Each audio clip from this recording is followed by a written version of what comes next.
Hi, എല്ലാവർക്കും നമസ്കാരം. ഇന്ന് നമ്മളൊരു ബീഫ് സ്റ്റൂ ആണ് തയ്യാറാക്കാൻ പോകുന്നത്.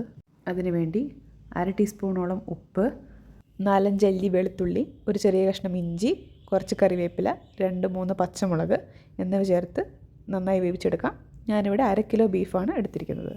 വെന്ത ബീഫിലേക്ക് ചെറിയ കഷ്ണങ്ങളായിട്ട് നുറുക്കിയ ഉരുളക്കിഴങ്ങ്, ബീൻസ്, ക്യാരറ്റ് എന്നിവ ചേർത്ത് കൊടുക്കാം.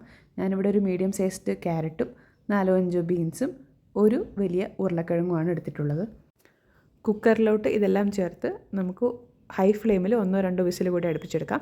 അപ്പോൾ പച്ചക്കറികളും നന്നായി വെന്ത് കിട്ടും. ഇനി ഇതിലോട്ട് ഞാൻ ചേർക്കുന്നത് ഒരു സവോള, 2 ചെറിയ കാന്താരി മുളക്, 4-5 അല്ലി വെളുത്തുള്ളി, ഒരു ചെറിയ കഷ്ണം ഇഞ്ചി കൂടി പോകരുത്.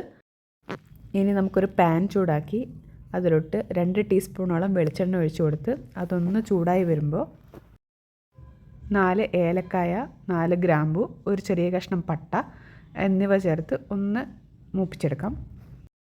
ഇതിലൂടെ നമ്മൾ കട്ട് ചെയ്ത് വെച്ചിരിക്കുന്ന സവോള, ഇഞ്ചി, വെളുത്തുള്ളി, പച്ചമുളക് എന്നിവ ചേർക്കാം. വേണമെങ്കിൽ കറിവേപ്പിലയും ഈ സ്റ്റേജിൽ തന്നെ നമുക്ക് ചേർത്ത് കൊടുക്കാം. ഞാനിപ്പോൾ ചേർക്കുന്നില്ല, ഞാൻ ലാസ്റ്റേ ചേർക്കുന്നുള്ളൂ. ഇതൊന്ന് വഴറ്റിയെടുക്കുക. അധികം ബ്രൗൺ കളറൊന്നും ആവണ്ട, ചെറുതായിട്ടൊന്ന് ട്രാൻസ്പെറൻ്റ് ആയാൽ മതി. ഒരു 1-2 മണിക്കൂർ ചൂടുവെള്ളത്തിൽ കുതിർത്തിയ അണ്ടിപ്പരിപ്പ്, ഒരു 10-15 അണ്ടിപ്പരിപ്പ് ഇതിലോട്ട് നമുക്ക് അരച്ച് ചേർക്കാനുണ്ട്. അപ്പോൾ ഞാൻ ഈ സമയത്ത് അതൊന്ന് അരച്ചെടുത്ത് വെക്കുന്നുണ്ട്. ഇനി നമുക്ക് വേവിച്ച ബീഫും പച്ചക്കറികളും നമ്മുടെ വഴറ്റിയ സബോളയിലോട്ട് ഇട്ട് കൊടുക്കാം. ഞാനൊരു ബേ ലീഫ് ചേർക്കുന്നുണ്ട്. ഈ ടൈമിൽ ബേ ലീഫ് ചേർത്താൽ ഒരു നല്ല ഫ്ലേവർ കിട്ടും. പിന്നെ നമ്മുടെ അരച്ച് വെച്ച അണ്ടിപ്പരിപ്പ് ചേർത്ത് കൊടുക്കാം.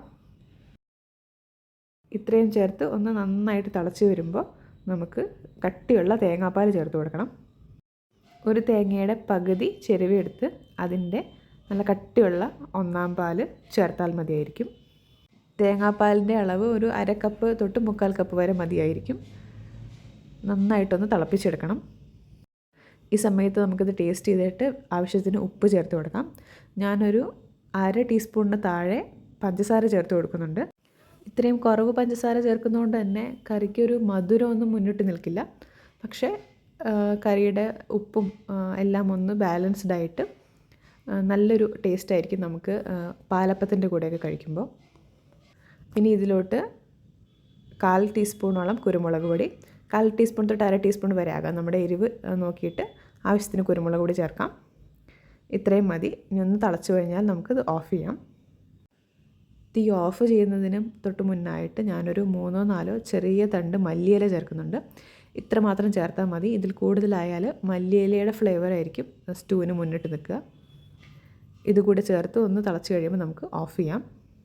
ഇതിലോട്ട് നമ്മളിനി വറുത്തിടണം. കശുവണ്ടി, മുന്തിരി, 4-5 ചെറിയ ഉള്ളി, കറിവേപ്പില, ഇത്രയാണ് നമ്മൾ വറുത്തിടേണ്ടത്.